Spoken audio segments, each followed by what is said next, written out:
After having spent so much time over the last few years exploring Southeast Asian nations, it's time I explored Thailand's northeastern neighbor, Laos. Before arriving, I didn't know much about Laos, only that it was sandwiched between Vietnam and Thailand to the east and west, Cambodia to the south, with China's Yunnan province and Myanmar's Shan region in the north. And the unfortunate fact that it holds the title of the most bombed country in history. For nearly a decade during the Vietnam War from 1964 to 1973, U.S. forces dropped nearly 2 million tons of bombs in an effort to deny the use of the Ho Chi Minh Trail to attack South Vietnam. But today, Laos is open for business to travelers from all around the world. And one of the best ways to see it up close is to take a slow boat ride down the Mekong River to the historic capital of Luang Prabang.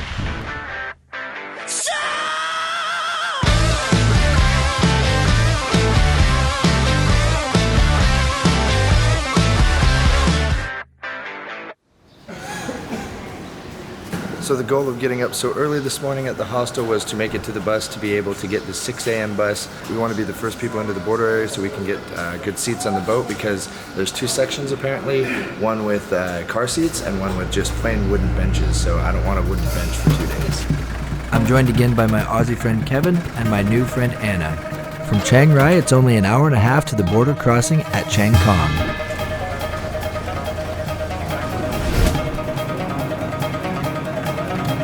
As we wind through the hills, we catch some glimpses of the sunrise through the trees every now and then. And as we pass through small villages, we find Buddhist monks taking their morning stroll on the way to receive the day's alms. So we've got the first leg done. We are in Chiang Khong, and this is the border control station to Laos. So we're gonna head over here quick, and I'll get back to you in a sec. Only took about 5 minutes to get through the Thai side of immigration. Now we're all waiting for a bus to go over the Friendship Bridge into Laos, and that's where we will have to give passport photos and I think $35 US.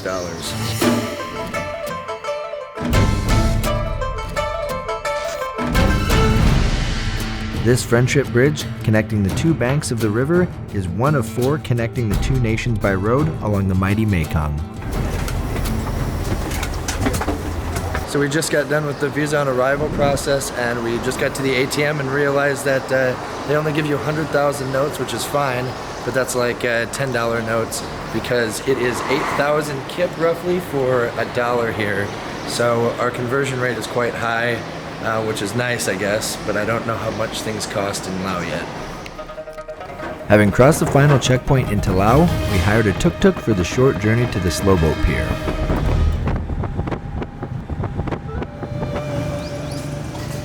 So we have officially made it to the pier here in Laos. We're officially in Laos, which is a great thing. And we've got about an hour and a half till the boats take off. We're gonna find a good one, get some good seats, maybe some beer and some snacks, and head out. So just a few steps above the Mekong River here, we are at the check-in office, where it's like $21 to $25 to get a 2-day slow boat to Luang Prabang. So behind me here is our beautiful long boat that we're going to be taking with probably 60 other people down the Mekong River for 2 days. As planned, we've arrived at the pier before the majority of other backpackers, bringing with it the advantage of choosing our own seats near the front of the boat. Well, as you can see, we've been on a little bit of a beer and water run this morning. That box is full of what we're going to be drinking throughout the day. Just got some ice as well. All right, we made one final stop, got some sandwiches and some fruit as well. So now we've got 10 beers, 4 waters, 3 sandwiches, bag of ice, and fruit. We're ready to go. To back the longboats off the riverbanks takes the coordination of a few people. One to guide the boat without touching the others, the captain steering, and another with a bamboo pole who pushes the boat back like a gondolier. Once we've pulled away, the captain can finally use the engine to continue the journey. At nearly 2,700 miles long, the Mekong is the 12th longest river in the world. It's sourced in the Sanjiangyun National Park on the Tibetan Plateau, flowing south through China's Yunnan province before becoming the border between Laos and Myanmar. Then coursing its way through Laos, Thailand and Cambodia, finally crossing southern Vietnam and draining into Vietnam's East Sea. It is also an essential part of the nations that surround it, bringing fresh water to some 66 million people. These boats are not only for tourism, they serve locals going from village to village, and our boat captain, being a Buddhist, like many in Asia, has adorned his cabin to reflect his beliefs. The river can at times be pretty treacherous. Our captain tells us that before you can ferry passengers down the river, a boatman must have 11 years' experience navigating the waterway in both high and low season. As you can probably imagine, there's a lot of downtime when floating down a river. We used ours to play with our cameras, chat with our fellow travelers who are going to Luang Prabang, and of course, eat, drink. What else can you do with 10 beers when the ice melts in 95-degree weather? Relax and enjoy the scenery. The Laotian countryside is full of natural beauty. Every once in a while, the boat stops for a short while on the banks to drop off and pick up locals traveling between villages.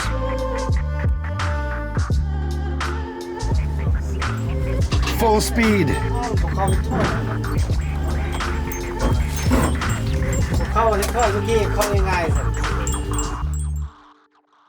As the afternoon rolls on back on the river, general boredom starts to kick in. People are starting to journal the day's activities. The food and beer are gone, and the sun is sinking lower and lower.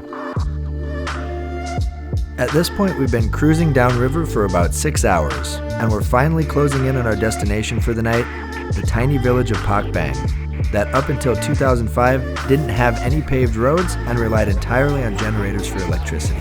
Pak Bang lies about halfway down the river to our final destination, Luang Prabang. As we pull into dock, there are already men waiting with signs for nearby bars, restaurants, and hotels. Thinking a little bit ahead, we booked a place online a few hours before arriving. We finally parked the boat in Pak Bang for the night, and we have to go to Mekong River off the boat here. Oh, no, thank you. You see us tonight, or? Yes. Oder die Kinder einfach so nicht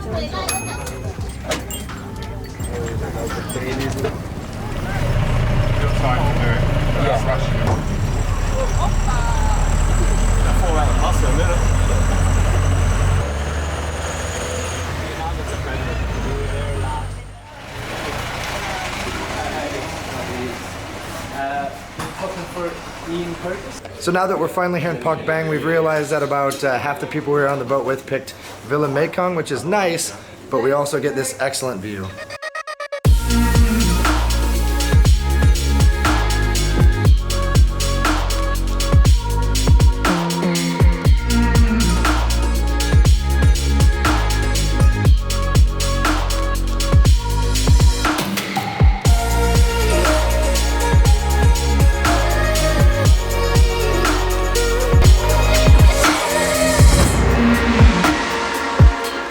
After traveling all day, what we really want to do is eat and have some drinks with our new friends.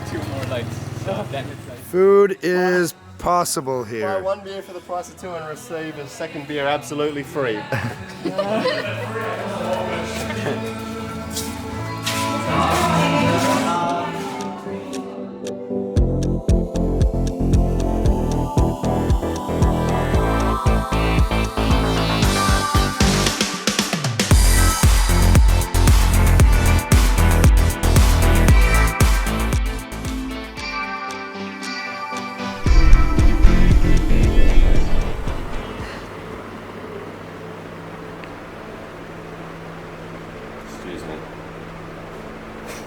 Well, it is 7:30 in the morning here in Pak Bang, and we have left the hostel a little early because we want to get to the boat and get our seats back for today.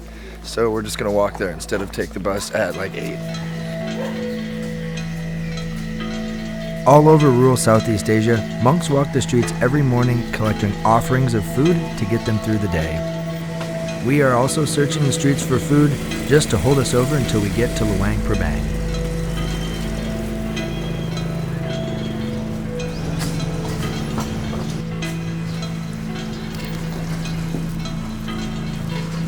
When we arrive back at the pier, we find out that we have a new boat and boat captain. This time, we decide we're going to try to befriend him. Before pushing off, our bags are loaded into the hull, and this time, the captain has to push back before setting off.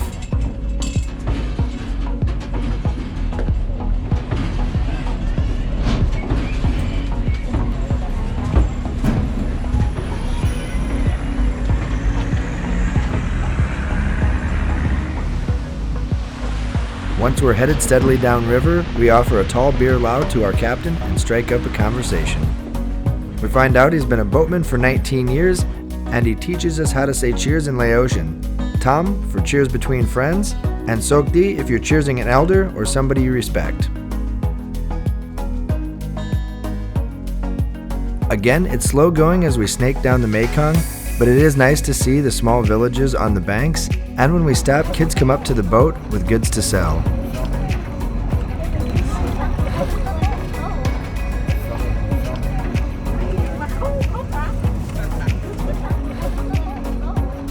One of our stops just so happens to be to pick up 3 French nationals who just spent 8 weeks at a local village helping to build a reservoir and procuring water in the hills.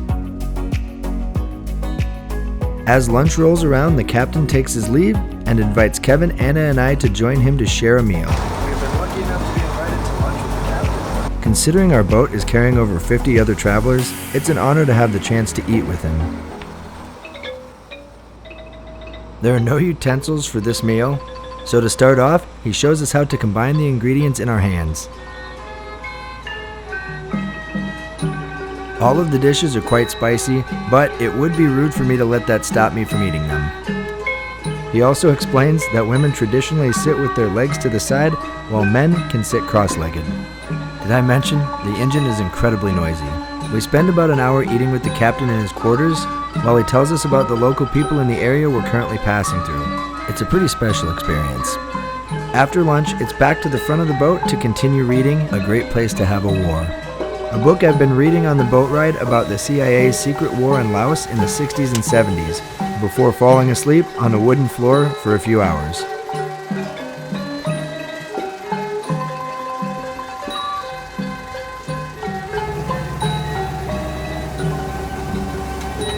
Waking up, I find a telltale sign of civilization, a new bridge under construction. We're getting close to Luang Prabang. After 2 days on the river, we're being dropped 10 kilometers outside of the city, even though the river continues to flow directly past it. This is to ensure a steady income stream from tourists to the local tuk-tuk mafia. So we've just spent 60,000 kip to get to a Fandi hotel for the 3 of us, which is actually kind of cheap. It's like $6-7 I think, right? Yeah, Okay. $2 a piece. Yeah, not too bad. Just have to eat.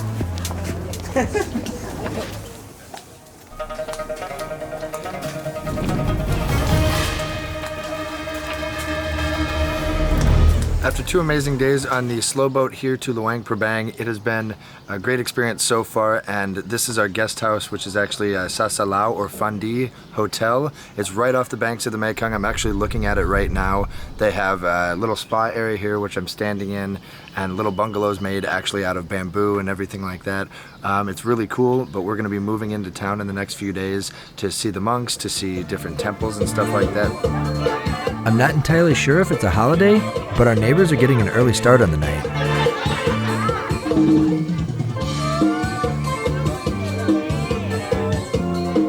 We, on the other hand, take a little time before venturing out to explore the nightlife. Like many other places in Southeast Asia, there's a walking street closed to vehicles and a night market, catering to both local and international tastes. Yeah, a little bit. With many vendors selling shirts, bags, shorts, and of course, a backpacker staple, elephant pants. As you can tell, the market here is more laid back than many in Thailand, Vietnam, or Cambodia. Also, don't forget one of my favorites, the fruit shake stalls. And always, remember to tip the entertainment. Our last stop of the night is the restaurant Utopia, along the banks of the Mekong River. Just northwest of the Old French Bridge, it's one of the best places in town for food and drinks, and we made our way there many times.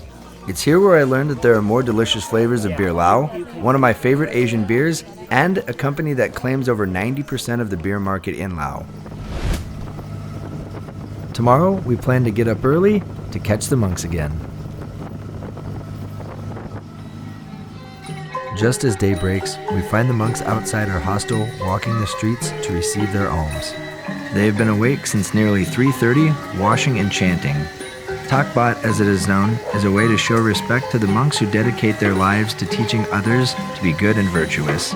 In Laos, nearly a third of all men become monks at some point in their lives, some for a short time and others for much longer. It's a beautiful and moving sight, and truly amazing that every morning people come out to donate food. Markets open early here. If you're looking for a mostly tourist-free morning, I'd suggest hitting one up. Seeing what people eat and how they prepare it is as much a part of their culture as anything else. It's as real as a country can get. They're not your Western greengrocer, cleanliness is not a consideration, and live animals are usually on sale. Just looking for your morning fix? Don't worry, there are tons of small cafes to choose from.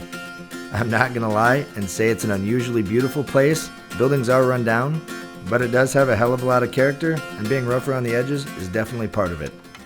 It is now and has been the cultural center of Laos, but for centuries, it was also the seat of royal governments, before being incorporated into French Indochina, along with Vietnam and Cambodia, in the last decades of the 19th century.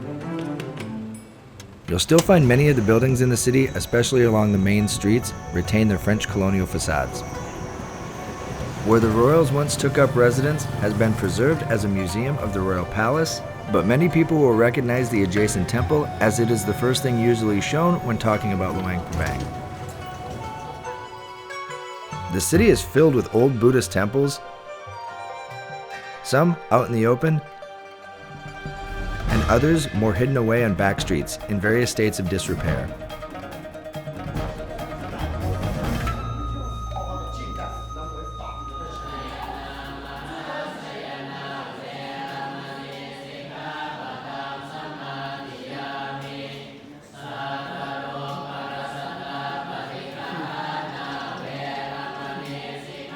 Buddhism has been here a long time, since around the 7th or 8th century, and although there are conflicting numbers, it is estimated that 2/3 of the population are practitioners. It has survived Western colonial rule and even the modern Marxist-Leninist political structure, which usually rejects all forms of religion. That's why around town, you'll see the Lao flag, but you'll also see the hammer and sickle, representing a socialist state with a one-party government.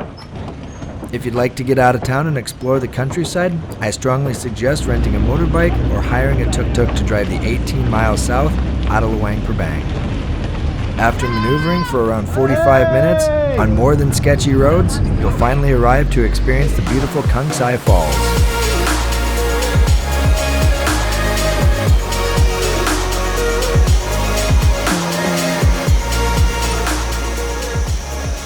A 200-foot drop over 3 tiers leads to shallow pools around the base. At 20,000 kip, bring some beers and snacks and enjoy the afternoon swimming and relaxing.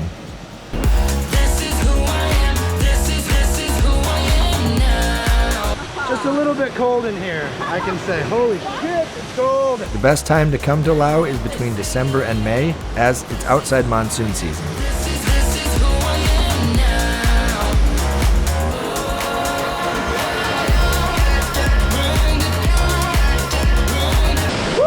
Finally made it up!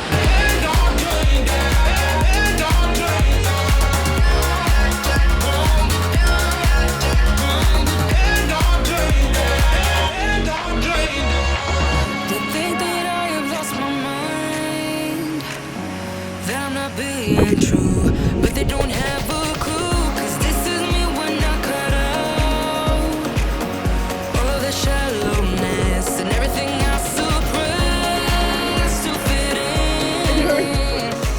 in a small frame, but I won't play your game anymore.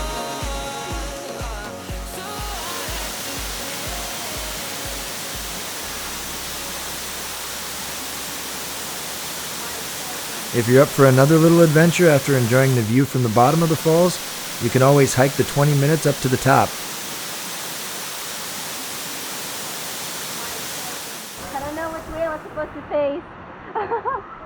Still not enough for you? Continue down the back roads where you can find a small cave system with Buddhist statues patiently waiting in the dark. That's me.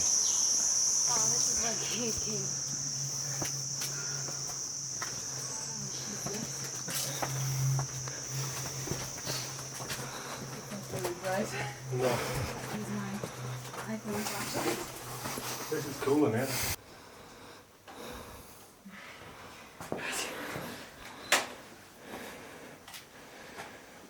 Deep in a cave, just some Buddha.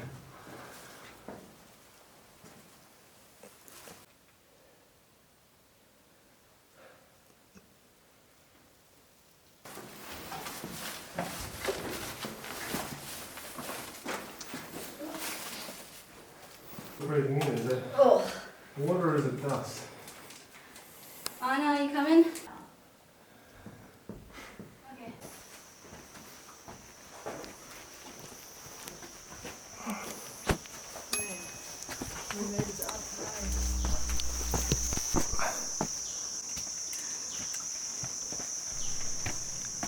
On our way back, we found this game, which I still don't completely understand.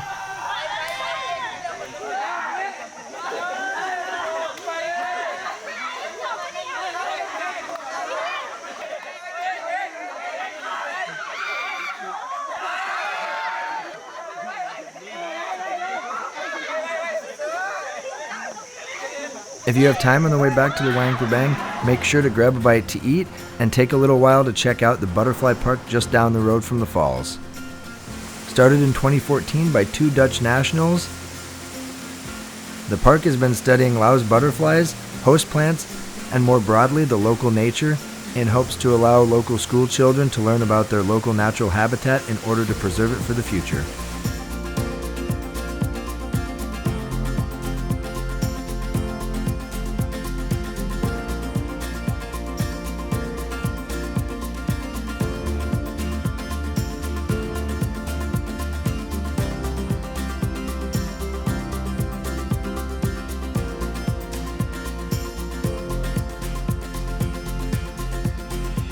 Back in town, the afternoon is so chill that even the tuk-tuk drivers take naps while waiting for rides. We've decided to take another meal break at Utopia to relax after getting a flat on the way back from the falls. As it's getting a little later in the afternoon, the vendors are starting to set up their booths for the night market, and we're heading downtown once again to climb up to the popular sunset spot known as Fusi Hill.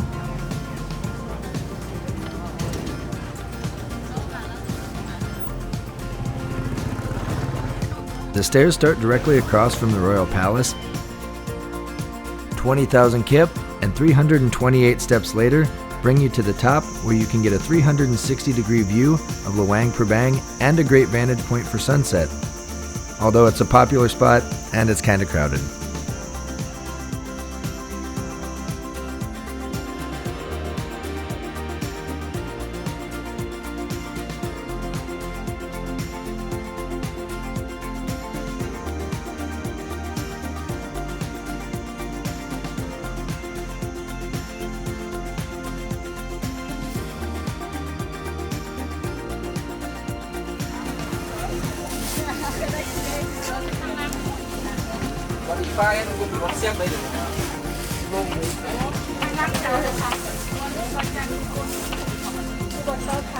Stay tuned. Next time I'm heading south to Laos adventure capital, Vang Vieng, for some climbing, tubing, Cheers. making fast friends with the locals, and I'll catch a view from above.